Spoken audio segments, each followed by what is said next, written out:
Daripada kamu mengasih masyarakat itu ikan, bukan pancing, dengan kamu menjadi dewan, kamu bukan hanya kasih mereka ikan, tapi juga pancing. Itu tadi, yang relawan itu tanpa saya istilahnya kasarnya ada kasih dana, mereka bergerak sendiri semua untuk membantu saya. Nah itu yang saya sampai sekarang sangat beruntung dibuka jalan sama Tuhan Yesus. Itu saya rasa jalannya itu lempang terus gitu. Kalau andaikan kami terpilih jadi anggota dewan, ini rakyat-rakyat semua, masyarakat kita rangkul. Apa keluhan mereka? Kita berusaha beri solusi yang terbaik untuk mereka. Saya rasa ini rasaannya untuk kita kaum milenial untuk bangkit. Ya, apa kabar saudara?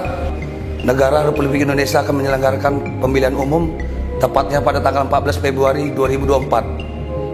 Di mana rakyat Indonesia akan memilih pemilihan kabupaten kota, pemilihan provinsi, DPR RI, PD, dan presiden.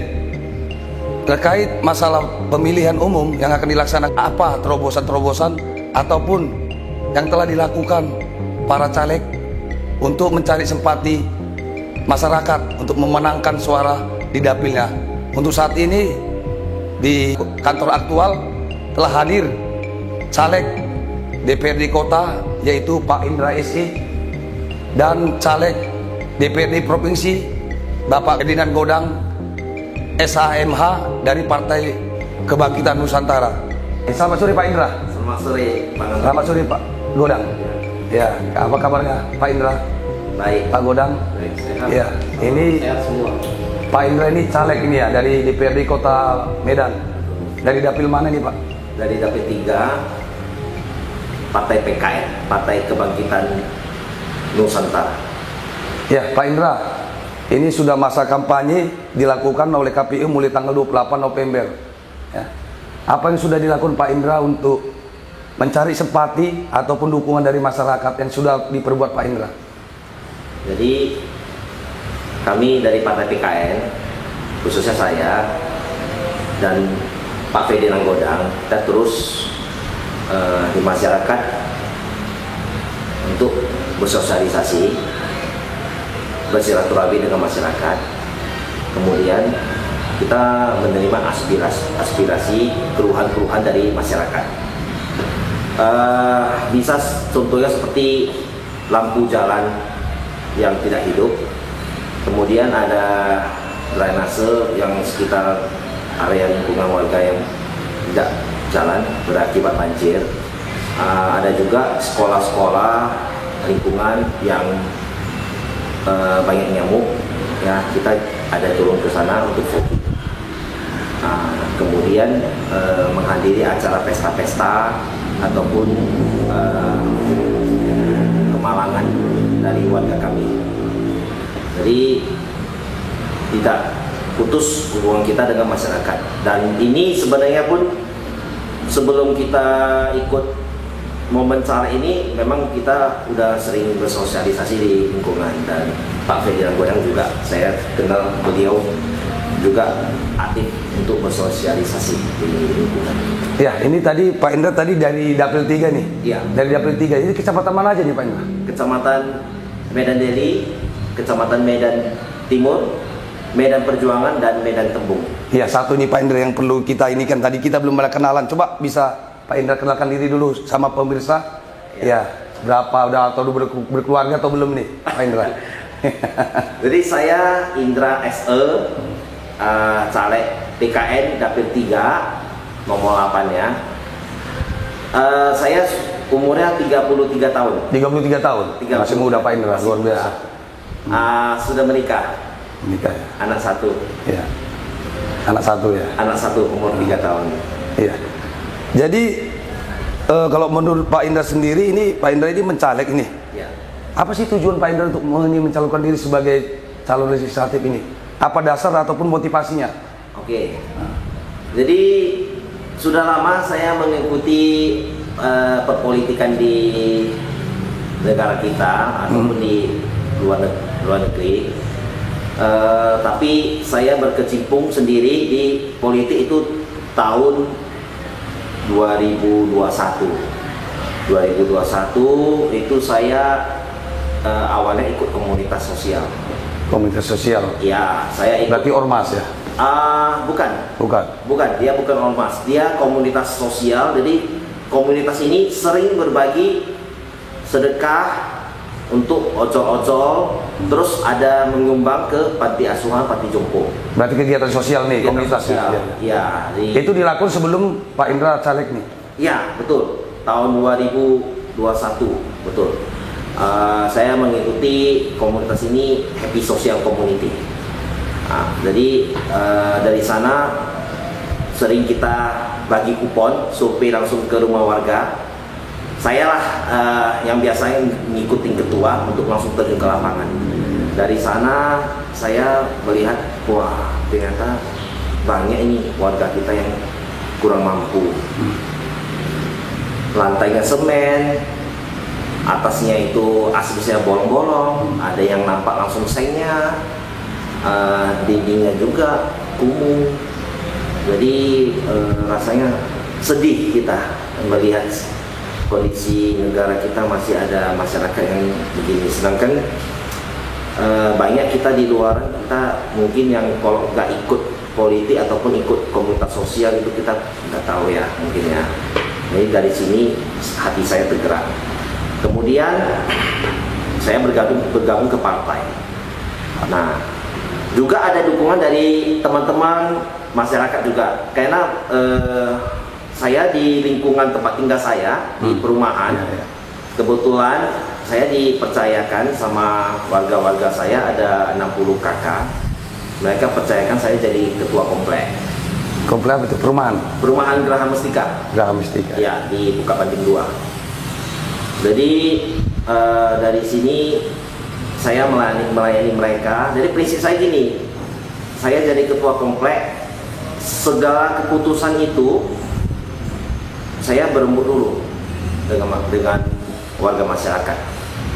Saya ambil aspirasi mereka, suara mereka paling banyak, itulah yang jadi pedoman saya untuk memutuskan SOP.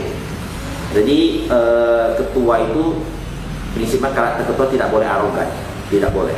Kita jadi pemimpin tidak boleh arogan. Kita jadi pemimpin itu harus merangkul.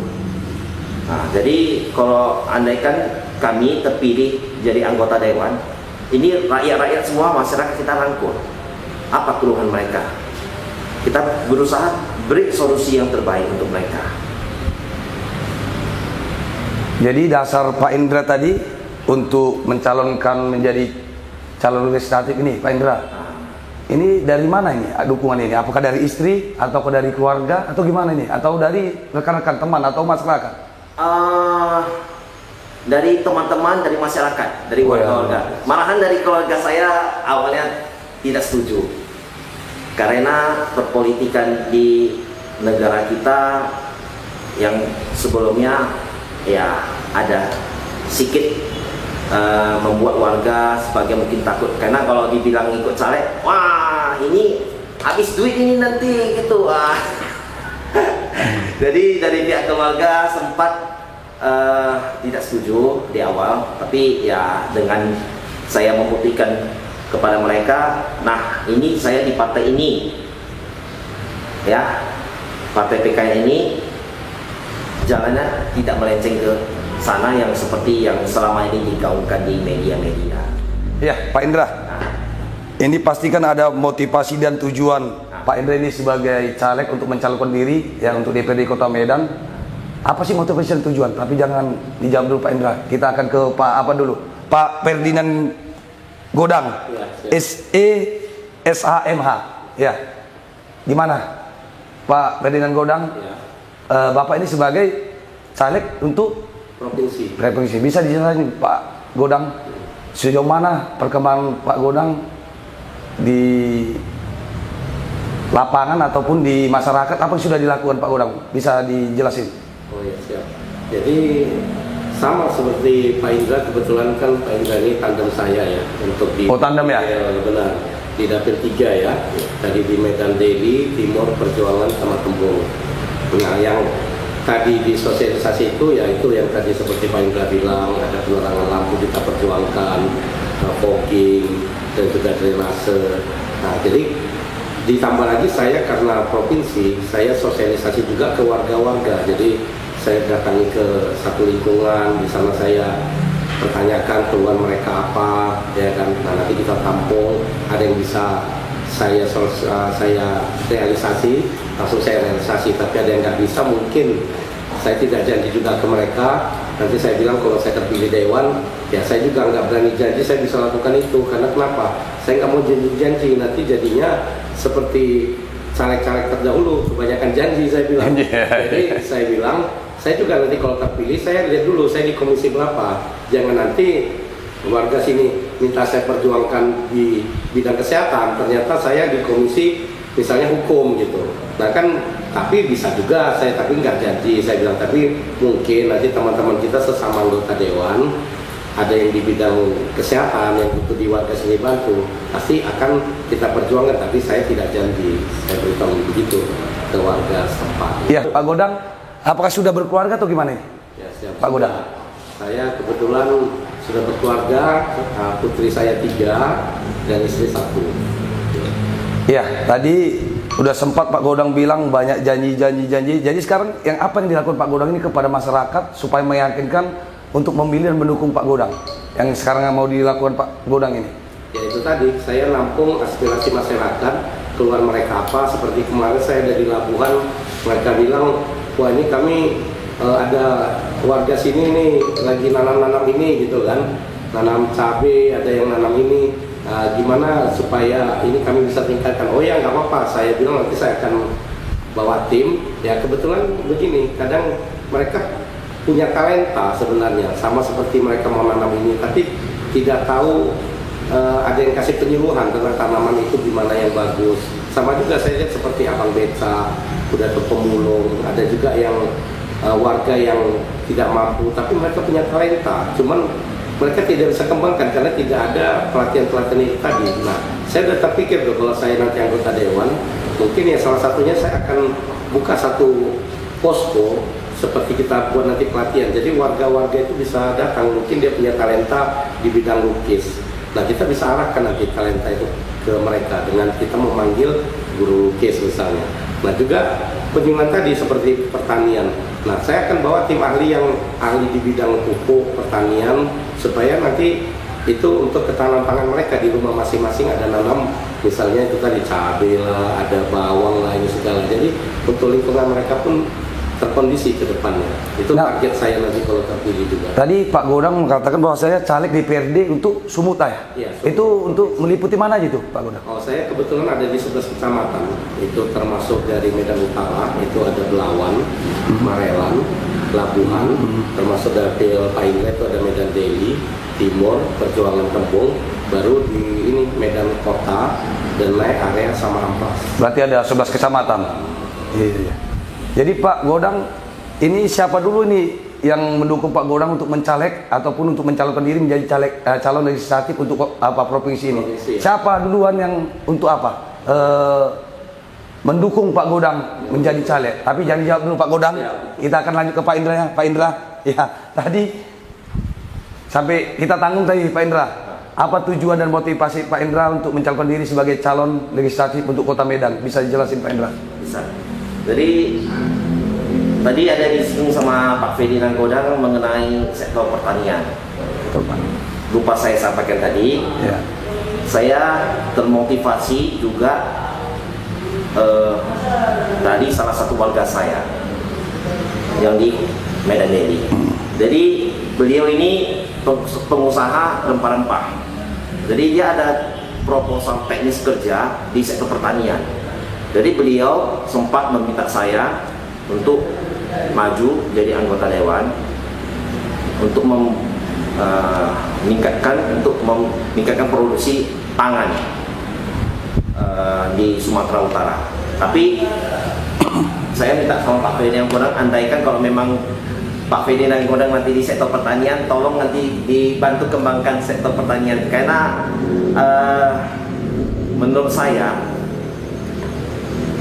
negara kita ini mengalami inflasi yang terus menerus. Inflasi dalam bidang pertanian atau gimana? inflasi keuangan kita.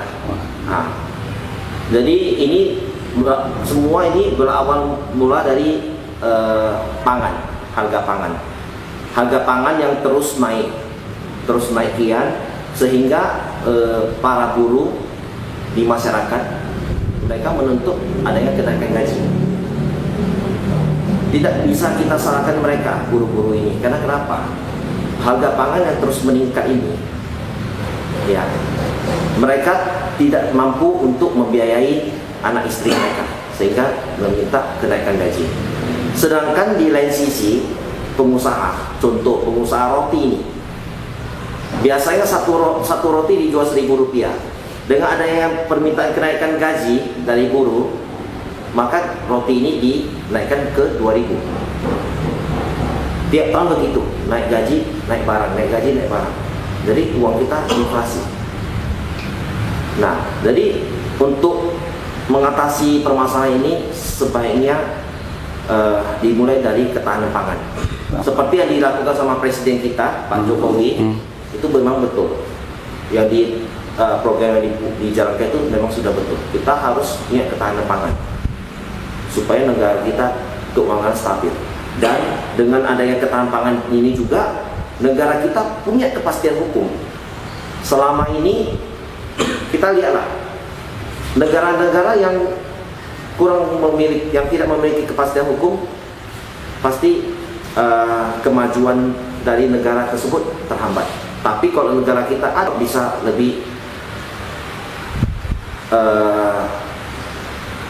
kuat. Ya, Bang. Ini kan Partai Kebangkitan Nusantara atau PKN, Bang, ya. Ya. Ini kan partai baru nih. Ya. Partai baru yang baru berjuang dan bertanding, dan partai paling muda ya. Betul.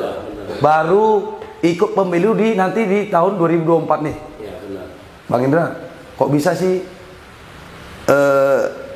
mencaleg ini dari partai PKN? Apa sih apanya? Tertariknya gitu? Silakan Pak Indra. Jadi menurut saya kalau kita ikut, untuk kita yang pemula, yang baru mau terjun di pencalekan, sebaiknya kita mengikuti partai yang kecil. Karena kenapa?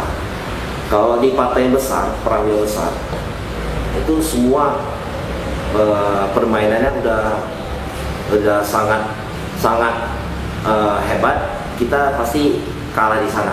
Berarti ini abang fight ini, abang pesimis menang nih. Karena yang abang lawan nih partai besar loh, Bang. Ya. Abang sementara perahu abang di partai kecil, gimana nih? Saya optimis. Bukan partai kecil lah kita, partai termuda.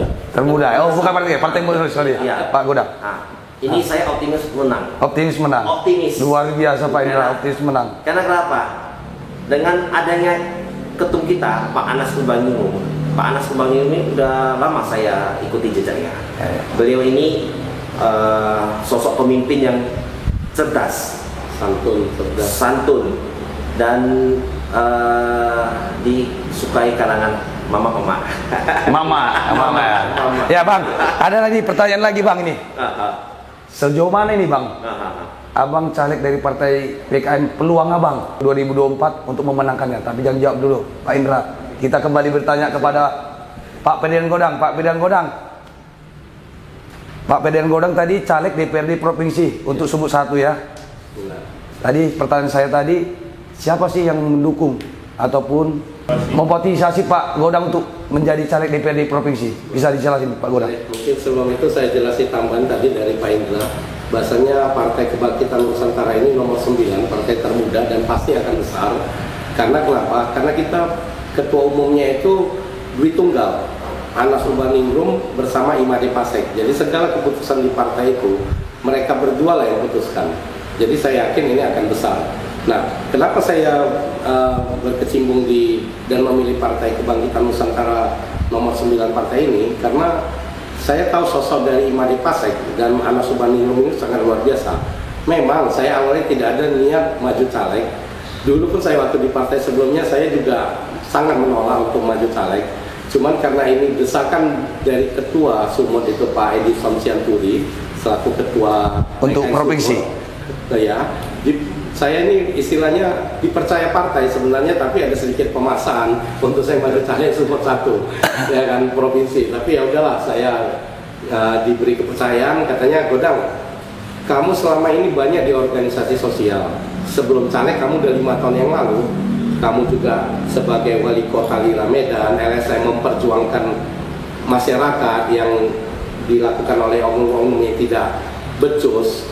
Masyarakat banyak dikerjai, kamu perjuangkan itu di LSM wali kota Lira Medan. Ya kan, saya dipercaya dulu menjabat itu. Juga di organisasi sosial, kamu juga ada di Solidaritas Indonesia Tengah Demokrasi. Ya kan, di sana kamu berbuat sosial. Juga ada yang tidak mampu dari kalangan suku kita, dari yang Kristen juga suku Batak tidak mampu beli peti mati.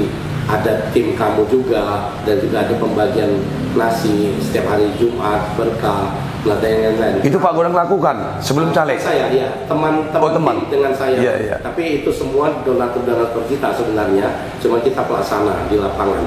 Itu kita lakukan 5 tahun yang lalu sampai sekarang, jadi bukan karena hanya caleg. Nah itulah sebenarnya saya diberitahu ketua ID Sosial Turi, Godang, kalau kamu di Dewan, tugas Dewan kamu tahu nggak itu apa? Pertama, kamu itu kan sebenarnya sebagai pengawasan eksekutif juga katanya.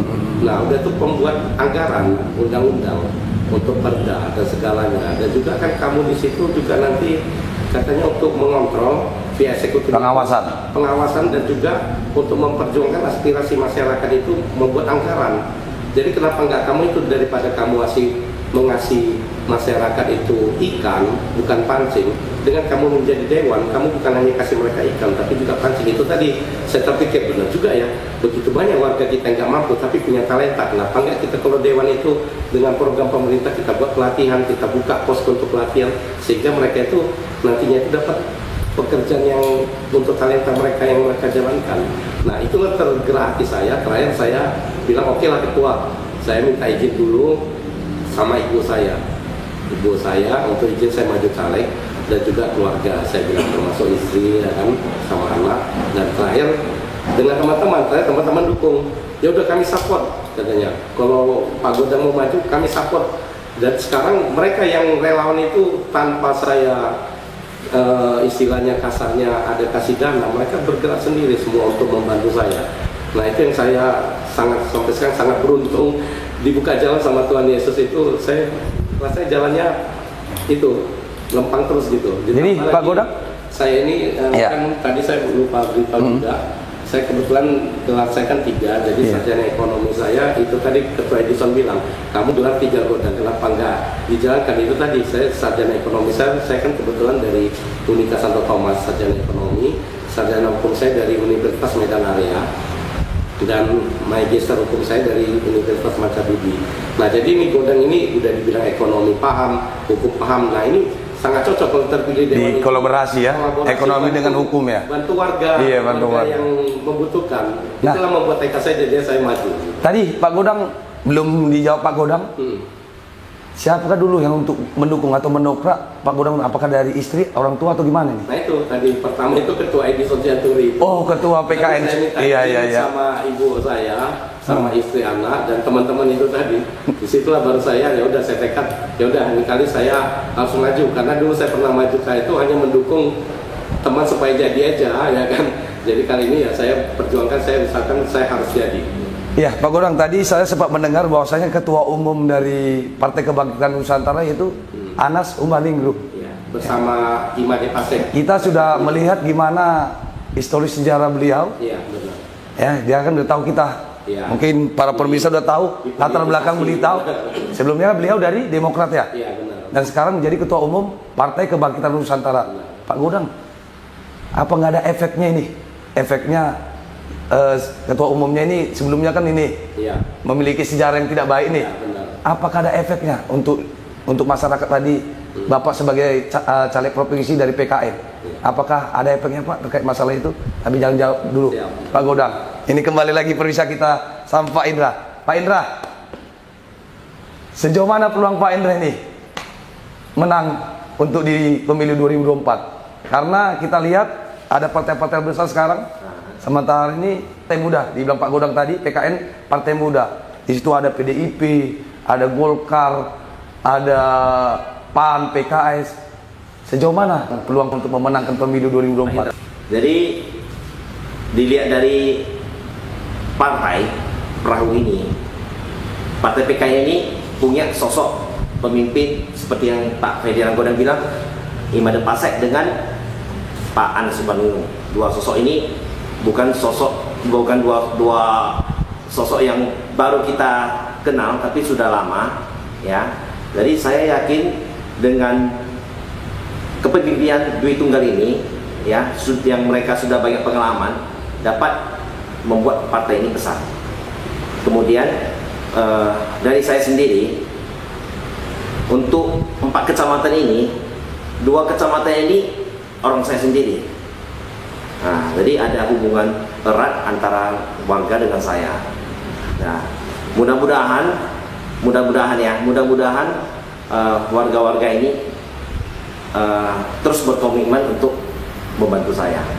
Dan seperti Pak Ferdinand Godang tadi bilang, kita dibantu sama kawan-kawan ini. Kawan-kawan kita bantu semua. Mereka bantu tanpa pamrih. Ikhlas mereka bantu. Jadi kita sangat berterima kasih juga kepada kawan-kawan kita, ya, di 4 kecamatan ini yang telah membantu kita dengan tulus tanpa pamrih. Ya, lewat kesempatan ini saya mengucapkan terima kasih juga untuk kawan-kawan kita. Jadi gimana peluangnya nih?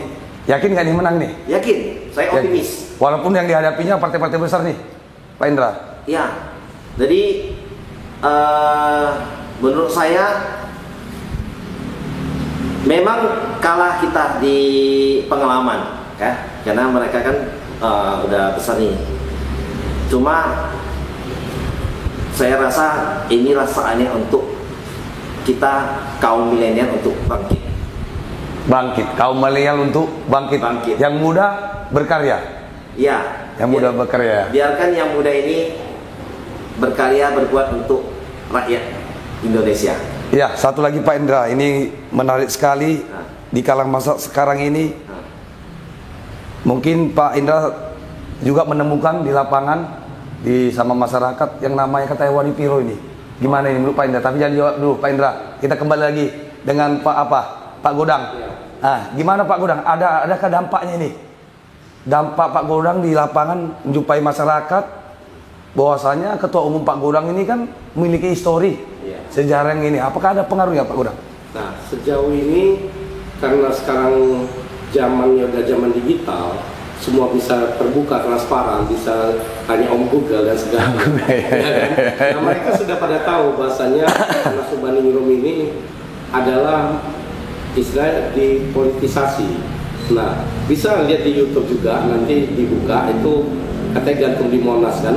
Nah, waktu beliau keluar ya kan dari sekolahnya, beliau itu udah menjelaskan di Tugu Monas itu bahasanya beliau tidak salah dan dihukum itu bukan karena kasus tersebut.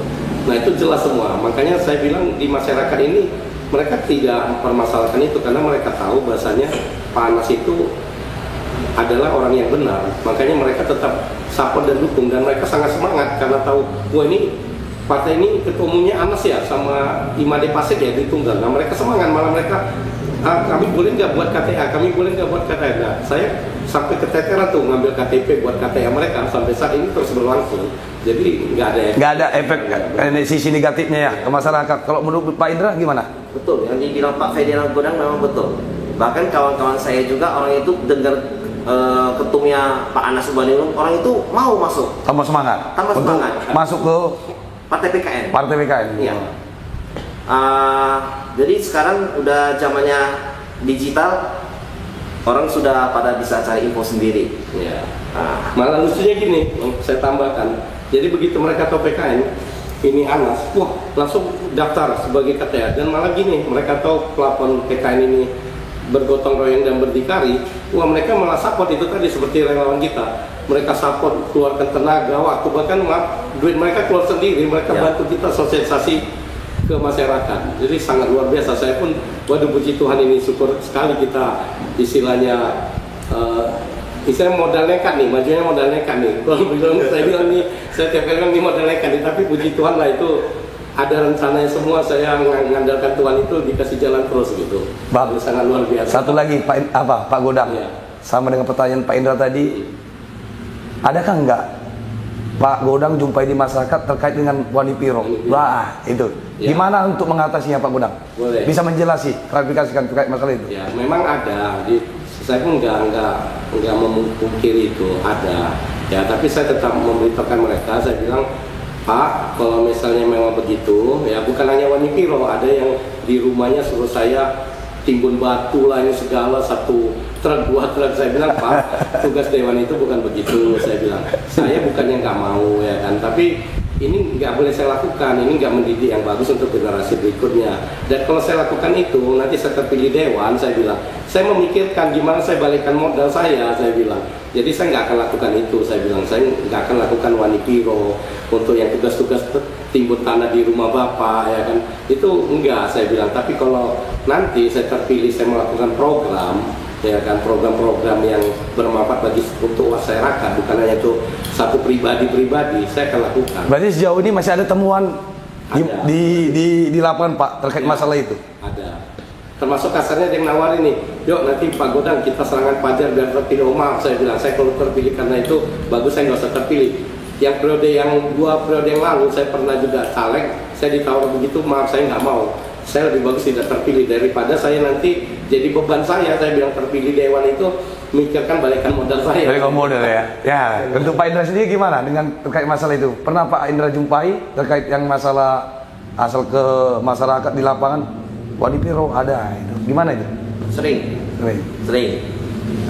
Itulah yang ditakutkan sama keluarga saya waktu di awal itu kan, tidak setuju karena takutnya ini masalah ini ya Wanipiro kan. Tapi saya tidak mengikuti. Bahkan ada warga di sana, satu aja warga di sana di lingkungan ini saya hidupkan lampu jalannya, ada 23 titik. Jadi ada satu warga di sana yang bilang Wanipiro kalau saya bantu. Iya. Jadi saya hanya senyum aja, saya tidak berkomentar apa-apa. Nah, kenapa saya tidak mau mengikuti arahan mereka? Karena begini, menurut saya seperti yang Pak Fedi yang Godang bilang, ini tidak mendidik generasi berikutnya. Karena kalau kita pakai serangan fajar, ya, pakai uang kita main, itu nanti di 5 tahun kemudian ketika ada pencalekan lagi, ada momen caleg, masyarakat udah langsung tanya Wanipiro seperti kejadian sekarang, karena mereka udah terkontaminasi ya. Udah istilah udah ada tradisi. Udah terlena dengan jadi tradisi ya. begitu. Jadi nanti kedepannya kalau memang ini diteruskan, nanti takutnya efeknya yang bisa jadi cara ini hanya orang-orang yang punya uang tapi tidak berkompeten, tidak memiliki pengetahuan ataupun keberanian untuk memimpin, tapi yang punya uang aja. Jadi kasihan nanti caleg-caleg kita yang menengah ke bawah, yang pada mereka berkompeten tapi tidak bisa jadi caleg. Kemudian saya juga tidak mau, ya kedua saya tidak mau jadi ada beban seperti yang Pak Godang bilang, jadi beban. Kalau kita udah keluar, pasti nanti kalau udah terpilih mikirnya balik. Saya nggak mau. Untuk membalikan kos tadi ya. Karena prinsip saya gini, boleh diingat, saya maju jadi anggota dewan, saya tidak mau ada noda hitam. Karena kenapa? Kalau kita punya noda hitam walaupun 1 titik, ketika kita suatu hari nanti mau membuat suatu gebrakan ataupun mau memperjuangkan aspirasi dari masyarakat, itu pasti bakal susah karena kita punya titik. Nah, itu yang saya tidak mau. Jadi saya berusaha menjaga supaya kita jangan ada titik noda hitam walaupun 1 titik, jangan, supaya kita punya kekuatan untuk membuat gebrakan untuk merealisasikan aspirasi keluhan-keluhan dari masyarakat gitu. Ya, ini sebagai penutup Pak Godang, mungkin sebagai close penutup, bisa sambil mengenalkan diri untuk ke masyarakat, untuk mengenal lebih dekat lagi. Silakan Pak Godang. Saya Ferdinand Godang, sarjana ekonomi, sarjana hukum, magister hukum. Saya maju dari Partai Kebangkitan Nusantara, nomor partai nomor 9. Saya nomor urut 1 dari Sumur 1, Medan Utara. Terima kasih. Di mana aja tadi kecamatan Pak Godang? Kecamatan saya ada 11 kecamatan. Di Medan Belawan, Labuhan, Marelan, Deli, Timur, Perjuangan, Kembung, Kota, Genai, Area, dan Amplas. Mohon dukungannya. Ya, Pak Indra, ada lagi yang mau diutarakan buat pemirsa? Sama. Ya. Jadi teman-teman, mohon izinnya, saya Indra SE dari Partai Kebangkitan Nusantara. Logo partai itu 9, tapi nama saya ada di urutan ke-8. Ya, nomor 8 urutan nama saya Indra SE. Jadi mohon teman-teman dibantu, mohon teman-teman berikan mandat untuk saya untuk menjadi pemimpin. Saya ini maju caleg DPRD Kota Medan di Dapil 3, yaitu Kecamatan Medan Deli, Kecamatan Medan Timur, Kecamatan Medan Perjuangan, dan Kecamatan Medan Tembung. Ya, makasih Pak Indra, Pak Godang sudah berkunjung ke kantor Aktual Channel. Semoga apa yang dicita-citakan Pak Godang dan Pak Indra sukses di 2024.